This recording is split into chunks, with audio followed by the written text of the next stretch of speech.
Hello and welcome. Today we're driving Hyundai's brand new i40, and it's a bit of an exclusive because we've managed to get our hands on one of the demo models that have arrived in Ireland. They're doing a bit of a tour of the dealerships.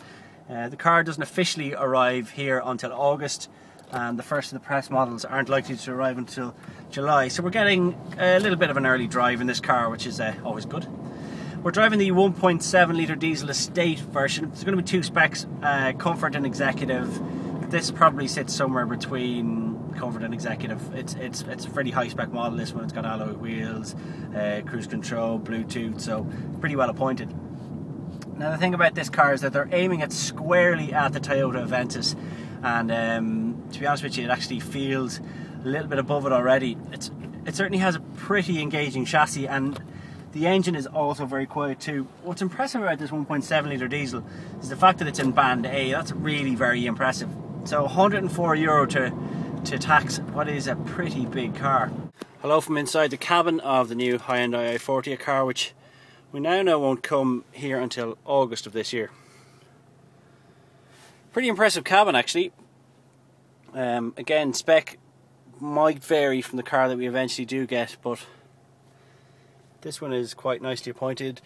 Leather steering wheel, phone controls, controls for the audio system, controls for the cruise control, climate control, air conditioning, decent audio system, electronic handbrake.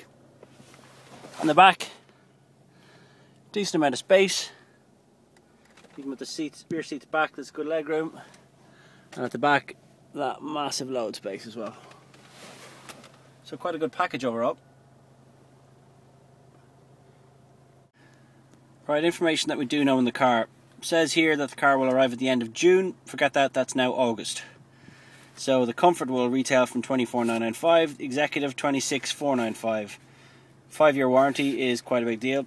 1.7 litre diesel engine is category A, so €104 per year in road tax. That is particularly good.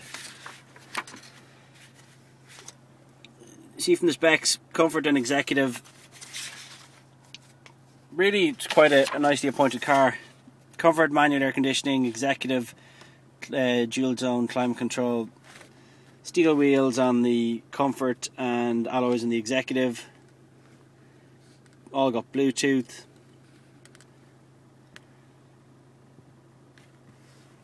Cruise control as well, doesn't feature on the Comfort but does feature on the Executive. So overall, nicely put together spec, and certainly the Executive car is the one to get. Thing to remember as well is that if you buy this car now, if you were to take delivery of the car in August, you can have the estate model for the price of the saloon model. This will eventually be the price of the saloon model, so the estate model, which really looks great, is going to go up in price. This is going to be sold initially as an estate version, so we know there is a bit of a delay in this model. It was due to arrive in June, but we now know it won't come until August.